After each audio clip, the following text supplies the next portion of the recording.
Hollywood silver screen presenting life after Beth. इस कहानी की शुरुआत में हमें एक लड़की को दिखाया जाता है जिसका नाम बेथ होता है। वो अकेली हाइकिंग कर रही होती है, जिसके बाद हमें एक लड़के जैक को दिखाया जाता है जो कि उस लड़की बेथ का बेस्ट फ्रेंड होता है। आगे दिखाया जाता है कि जैक बेथ के घर पर उसके फ्यूनरल में शामिल होने आता है, जिसका मतलब ये है कि बेथ मर चुकी है। वहीं पर हमको पता चलता है कि जैक बेथ से बहुत प्यार करता था, वो उसे शादी करना चाहता था। इस वजह से उसे बेथ को भूलना मुश्किल हो रहा था।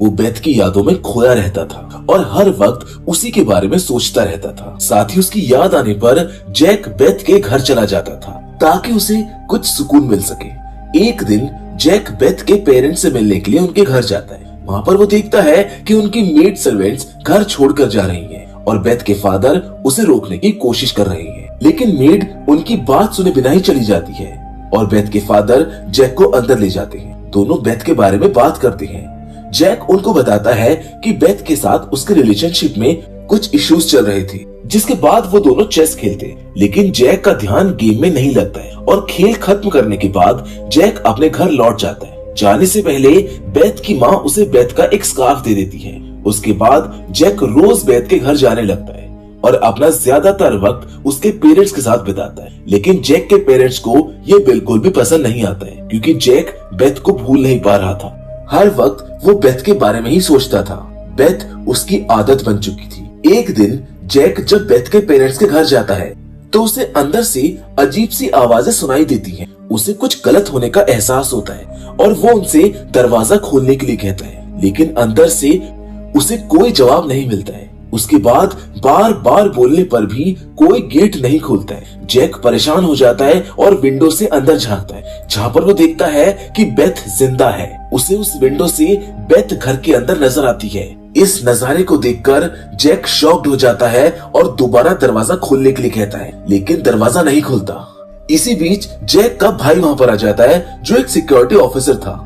जैक अपने भाई को बताता है कि उसने बेथ को जिंदा देखा है, लेकिन उसका भाई इस बात पर यकीन नहीं करता है। वो सोचता है कि जैक अभी भी बेथ की यादों से उभर नहीं पाया है, पर फिर भी जैक का भाई बेथ के फादर से पूछता है कि सब कुछ ठीक तो है ना, जिस पर बेथ के फादर अंदर से कहते हैं कि सब कुछ ठीक है, परेशान होने की जरूरत नहीं है। लेकिन जैक का मन नहीं मानता है। वो अपने भाई से कहता है कि हमें घर की तलाशी लेनी चाहिए, लेकिन उसका भाई उसकी बात मानने से मना कर देता है। वो गुस्से में उसको वहाँ से चले जाने के लिए कहता है, लेकिन जैक फिर भी वहाँ से नहीं जाता है। अब एक दिन जैक चुपके से बेथ के घर में घुस जाता है क्योंकि वो जानना चाहता था कि बेथ के घर में क्या चल रहा है। अंदर जाने के बाद बेथ के फादर उसको वहाँ पर देख लेते हैं और उसको वहाँ से चले जाने को कहते हैं, लेकिन जैक उनकी बात नहीं मानता है और पूरे घर की तलाशी लेने लगता है। तभी वो देखता है कि बेथ की माँ बेथ को कबर्ड में छुपाने की कोशिश कर रही है। ये देखकर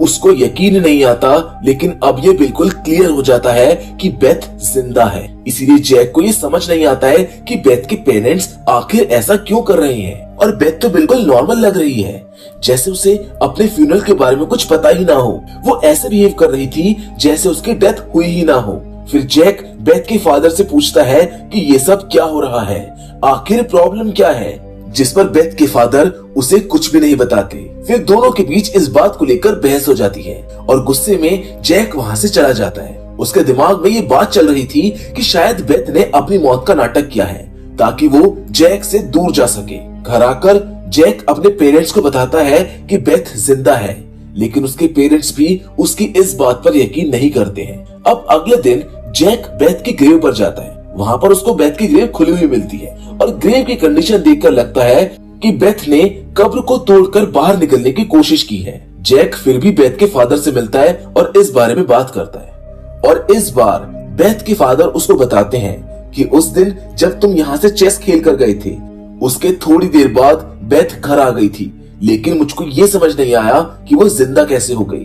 जैक ये सब सुनकर और कंफ्यूज हो जाता है। तभी बेथ की माँ भी वहाँ पर आ जाती है और दोनों के बीच इस टॉपिक पर बहस शुरू हो जाती है। इसी बीच बेथ भी वहाँ पर आ जाती है जो जैक को अपने घर पर देखकर खुश हो जाती है, जिसके बाद बेथ जैक को अपने साथ ले जाती है और कुछ स्पेशल बात करने के लिए कहती है। अंदर जाकर बेथ उससे पूछती है, तुम ऐसे क्यों बिहेव कर रहे हो, लेकिन सच में तो जैक उस वक्त बेथ से डर रहा होता है वो सिर्फ ये पूछता है कि तुम्हें याद नहीं है कि पिछले हफ्ते तुम्हारे साथ क्या हुआ था। बेथ कहती है कि नहीं, मुझको कुछ याद नहीं है। जिसके बाद वो दोनों एक दूसरे के लिए अपने इमोशन शेयर करते हैं और खुशी महसूस करते हैं। अब जैक और बेथ एक साथ टाइम स्पेंड करते हैं और जब जैक उसको हाइकिंग पर ले जाना चाहता है तब बेथ के पेरेंट उसको मना कर देते हैं कि दिन के वक्त वो बेथ के साथ बाहर नहीं जा सकता है। पर फिर भी जैक बेथ को स्विमिंग पूल में ले जाता है। वहाँ वो दोनों बातें करते हैं। तभी जैक को बेथ के पैर पर एक चोट का निशान दिखाई देता है। ये देखने से ऐसा लग रहा है जैसे किसी ज़ॉम्बी ने इसको काटा हो। जैक उससे पूछता है कि क्या तुम मुझको खाना चाहती हो, लेकिन बेथ फौरन ही भूल जाती है कि वो किस टॉपिक पर बात कर रहे थे। जैक को लगता है कि वो थोड़ा अजीब बिहेव कर रही है। वो पहले तो ऐसी नहीं थी और जैक इस चीज को ऑकवर्ड महसूस करता है, लेकिन फिर भी दोनों एक साथ वक्त बिताते हैं। जिसके बाद जैक अपने घर लौट जाता है। नेक्स्ट डे जब वो बेथ से मिलने जा रहा होता है तब एक पोस्टमैन उसके घर आता है जो उसे कई सारे लेटर्स डिलीवर करके चला जाता है। जैक ने अपने स्कूल के बाद से कभी उस पोस्टमैन को नहीं देखा था, इसीलिए इतने सालों बाद उसे देखकर वो शॉक्ड फील करता है। उसके बाद जैक फिर बेथ के फादर से मिलता है और कहता है कि हमें बेथ को उसके डेथ के बारे में सब कुछ बता देना चाहिए। पर बेथ के फादर फौरन मना कर देते हैं क्योंकि वो बेथ को स्ट्रेस में नहीं डालना चाहते थे। जिसके बाद बेथ जैक से कहती है कि वो दोनों हाइकिंग पर चले। ये सुनकर बेथ के फादर फिर से बेथ को दिन के वक्त बाहर जाने से मना कर देते, लेकिन जैक और बेथ उनकी बात नहीं सुनते हैं और पार्क में चले जाते हैं। वहाँ पर वो दोनों एक अच्छा टाइम स्पेंड करते हैं। थोड़ी देर के बाद बेथ के फेस पर अलग अलग तरह के मार्क्स दिखाई देने लगते हैं। घर आने पर जब बेथ के फादर उसके फेस पर मार्क्स को देखते हैं तो वो जैक पर बहुत गुस्सा करते हैं क्योंकि जैक उनके मना करने के बाद भी बेथ को दिन के वक्त में बाहर ले गया था। जिस पर जैक एक बार फिर से उनसे कहता है कि हमें बेथ को उसकी डेथ के बारे में बता देना चाहिए, लेकिन उसके फादर फिर से उसको मना कर देते हैं और इस बात पर दोनों के बीच में आर्गुमेंट होता है। बेथ के फादर जैक से कहते हैं कि वो बेथ से दूर रहे। वो जैक को वार्निंग भी देते हैं, पर जैक उनकी कोई बात नहीं मानता है और अगले दिन चुपके से बेथ से मिलने चला जाता है। वो बेथ को सरप्राइज देने के लिए समुद्र के किनारे ले जाता है, जहाँ पर जैक गिटार बजाते हुए गाना गाना शुरू करता है।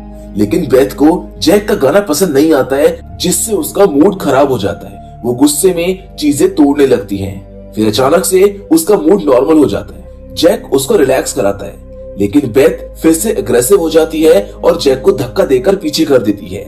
जैक उसको शांत करके अपनी कार में बैठाता है और कार में रेडियो पर म्यूजिक बजने लगता है, जिसको सुनकर बेथ अपने कंट्रोल में नहीं रह पाती। ये देखकर जैक उसको घर ले आता है, जहाँ बेथ अजीब तरीके से बिहेव करने लगती है। जैक उसके इस बिहेवियर को लेकर परेशान हो जाता है और किसी बहाने से वहाँ से निकल जाता है। जिसके अगले दिन जैक एक रेस्टोरेंट में अपनी एक फ्रेंड से मिलता है जो उसकी बचपन की दोस्त होती है। इस लड़की को जैक की माँ ने बुलाया था ताकि जैक बेथ को भूलकर उसके साथ समय बिता सके। जब दोनों बातें कर रहे होते हैं तो वहाँ पर रेस्टोरेंट का ओनर अजीब बिहेव करने लगता है, जिस पर जैक अपने दोस्त से पूछता है कि तुमने कुछ ऑब्जर्व किया क्या? कुछ लोग जो मर चुके हैं वो वापस जिंदा हो रहे हैं। लेकिन उसकी दोस्त इस बात को समझ नहीं पाती है। वो कोई जवाब नहीं देती। फिर जब जैक वहाँ से अपनी कार चला रहा होता है तब बेथ अचानक उसकी कार के सामने आ जाती है और जैक की कार बेथ के ऊपर से गुजर जाती है। लेकिन सरप्राइजिंगली बेथ को कोई चोट नहीं लगती है। जैक उसको फौरन कार के नीचे से निकालता है, पर बेथ बिल्कुल ठीक होती है, उसे कोई चोट नहीं आती है। उसके बाद बेथ जैक से बात करना शुरू करती है और इसी दौरान जैक की फीमेल फ्रेंड भी वहां पर आ जाती है। उसको देखकर बेथ समझ जाती है कि जैक किसी और लड़की के साथ एंजॉय कर रहा है। इस बात पर बेथ गुस्से में आ जाती है, जिसको जैक समझाने की कोशिश करता है कि देखो ऐसा कुछ नहीं है, ये सिर्फ मेरी बचपन की दोस्त है। फिर जैक अपनी फीमेल फ्रेंड से इंट्रोडक्शन करवाते हुए कहता है कि ये बेथ है। ये सुनकर जैक की दोस्त शॉक्ड हो जाती है क्योंकि जैक की माँ ने उसको बताया था कि बेथ अब इस दुनिया में नहीं है। फिर इन तीनों के बीच डिस्कशन शुरू हो जाता है। यहाँ बेथ को लगता है कि जैक उससे जरूर कोई बात छुपा रहा है। बेथ जैक से कहती है कि जैक सच बताओ क्या बात है। तब जैक उसे उसकी ग्रेव के पास ले जाता है और कहता है कि हम हाइकिंग पर गए थे, वहाँ तुम्हें एक स्नेक ने काट लिया था जिसकी वजह से तुम मर गई थी, लेकिन अब तुम वापस से जिंदा हो गई हो। बेथ ये सुनकर परेशान हो जाती है क्योंकि वो जानती है कि मरने के बाद जिंदा होना इम्पॉसिबल है। जैक उससे कहता है कि हाँ, तुम वो बेथ नहीं हो जो पहले थी, तुम पहले बहुत अच्छी थी, लेकिन अब तुम छोटी छोटी बातों पर अग्रेसिव हो जाती हो। इस वजह से मैं तुम्हारे साथ अब नहीं रह सकता हूँ, क्योंकि तुम एक इंसान की तरह नहीं बल्कि एक ज़ॉम्बी की तरह लग रही हो। बेथ जैक की बातें सुनकर और ज्यादा गुस्से में आ जाती है और जैक की कार लेकर चली जाती है। और जब जैक अपने घर वापस आता है तो वो देखता है कि उसके ग्रैंडफादर जो अब नहीं रहे वो वापस से जिंदा हो गए हैं। जैक का भाई उन्हें मारने के लिए गन चलाने की कोशिश करता है, लेकिन जैक के पेरेंट्स उसको रोक लेते हैं क्योंकि उनको समझ ही नहीं आ रहा था कि ये हो कैसे रहा है। इसी दौरान घर का मालिक जो पहले मर चुका था वो भी वापस जिंदा हो गया है। ये सब देखकर सिचुएशन और भी ज्यादा बिगड़ जाती है। तब जैक अपनी फैमिली को वहां से निकालने के लिए कहता है। जैक बेथ के फादर को कॉल करता है और बताता है कि उसके ग्रैंडफादर और घर का मालिक भी वापस जिंदा हो गए हैं। इसलिए बेथ के फादर जैक को बुलाते हैं और कहते हैं कि अब तुम बेथ से ये कहोगे कि तुम मरी नहीं थी बल्कि जिंदा ही थी। लेकिन जैक कहता है कि ये सब आपकी मेड सर्वेंट की वजह से हो रहा है और वो ही सब कुछ ठीक कर सकती है, हमें उसके पास जाना चाहिए। लेकिन बेथ के फादर उसकी बात को इग्नोर कर देते। तब जैक कहता है कि अगर तुम मुझे उस मेड सर्वेंट का एड्रेस दे दो तो मैं बेथ के सामने सब कुछ सच बता दूंगा, जिस बात को बेथ के फादर मान जाते हैं। फिर दोनों बेथ से बात करने के लिए उसके पास जाते हैं, लेकिन तब तक बेथ एक आदमी को मार देती है। ये देखकर जैक डर जाता है और बेथ के पास जाके सच बताने से मना कर देता है, क्योंकि बेथ अब पूरी तरह से एग्रेसिव हो चुकी थी। वो वहाँ की चीजें तोड़ने लगती है।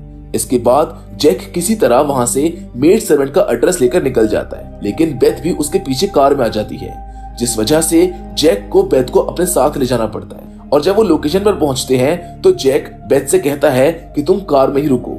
जैक उस मेड से बात करने के लिए अंदर चला जाता है, लेकिन वहां जाने पर उसको मेड सर्वेंट नहीं मिलती है। वहां जैक उस मेड के कजन से मिलता है जो उसको बताती है कि वो तो काफी पहले यहाँ से जा चुकी है। वहीं पर जैक को पता चलता है कि जिस दिन वो मेड सर्वेंट घर छोड़कर गई थी उस दिन बेथ के फादर ने उसके साथ बुरा बर्ताव किया था। इस वजह से उसने घर छोड़ दिया।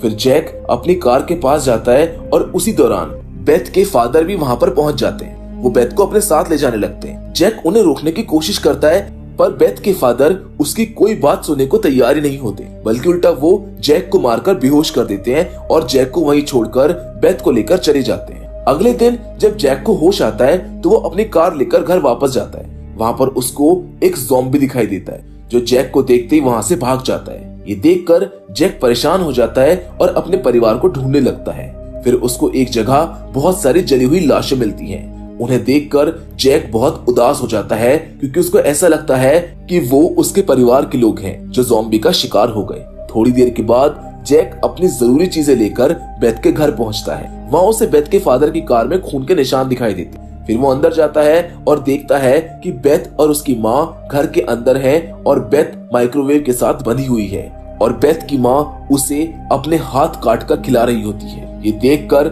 जैक उसकी माँ के हाथ पर पट्टी बांधता है और बेथ के फादर के बारे में पूछता है, जिस पर बेथ की माँ उसको बताती है कि बेथ ने अपने फादर को मार दिया है। इसके बाद जैक बेथ की माँ से कहता है कि वो ये जगह छोड़कर कहीं और चली जाए। वो कहता है कि अब से बेथ उनकी जिम्मेदारी है। शुरू में बेथ जैक को देखकर बहुत गुस्से में आती है, लेकिन जैक उसको समझाता है और हाइकिंग पर चलने के लिए कहता है। ये सुनकर बेथ थोड़ा रिलैक्स हो जाती है, उसकी बात मान लेती है। जैक बेथ को माइक्रोवेव के साथ बंधे हुए हाइकिंग पर ले जाता है, लेकिन तभी वहां जैक का भाई पहुंचता है और बेथ पर गन चलाने लगता है। जैक उसको रोकता है और पूछता है कि मॉम डैड के साथ क्या हुआ, वो कहाँ है और कैसे हैं। जैक का भाई कहता है कि वो जिंदा है और उनको कुछ नहीं हुआ है। वो जली हुई लाशें जो तुमने देखी वो ज़ॉम्बीज़ की थी जिन्हें मैंने मारा था। फिर जैक का भाई उसे अपनी गन दे देता है और कहता है कि अगर जरूरत पड़े तो तुम बेथ को मार सकते हो। लेकिन जैक बेथ को हाइकिंग पर ले जाता है। वहां पहुंचकर वो बेथ से कहता है कि मुझे तुमसे बहुत प्यार है, और ये कहते ही जैक अपनी गन से बेथ पर गोली चला देता है। इसके बाद बेथ माइक्रोवेव के साथ एक खाई में गिर जाती है और उसकी मौत हो जाती है, जिसके बाद जैक उदास हो जाता है क्योंकि उसने उस लड़की को मार दिया था जिससे वो दिल से प्यार करता था। फिर जैक वापस अपने परिवार के पास जाता है, जिन्हें जिंदा देखकर उसको सुकून महसूस होता है। जैक के पेरेंट्स उससे माफी मांगते हैं क्योंकि उन्होंने जैक पर भरोसा नहीं किया था। बाद में जैक अपने क्लोज फ्रेंड से मिलता है जो अपने ग्रैंडफादर की मौत से उदास होती है, जिसके बाद जैक बेथ और उसके फादर की ग्रेव पर जाता है। वो उनको ट्रिब्यूट देता है, जहां आगे वो अपनी फ्रेंड के साथ डिनर पर जाता है। अब ये दोनों भी एक रिलेशनशिप में आ चुके हैं और इसी हैप्पी एंडिंग के साथ ये कहानी यहीं पर खत्म हो जाती है। तो दोस्तों, मैं उम्मीद करता हूँ कि लाइफ आफ्टर डेथ की कहानी आपको पसंद आई होगी। मैं जानता हूँ कि ये कहानी थोड़ी सी ट्विस्टेड है और इसकी एंडिंग भी क्लियर नहीं है। इसमें बहुत सारे पॉइंट्स हैं जो अनक्लियर हैं, जिनको डिस्क्राइब नहीं किया गया है। मैंने इसको बहुत सिंपल तरीके से आपको समझाने की कोशिश करी है, पर फिर भी अगर मुझसे कुछ छूट गया हो तो आप मुझको कमेंट करके बता सकते हैं, या फिर आपका कोई सुझाव हो आप वो भी हमको कमेंट कर सकते हैं। पर फिलहाल आज की इस वीडियो में तो बस इतना ही, लेकिन हम फिर से जरूर मिलेंगे, और वो भी एक और नई इंटरेस्टिंग कहानी के साथ। पर हमेशा की तरह तब तक के लिए धन्यवाद।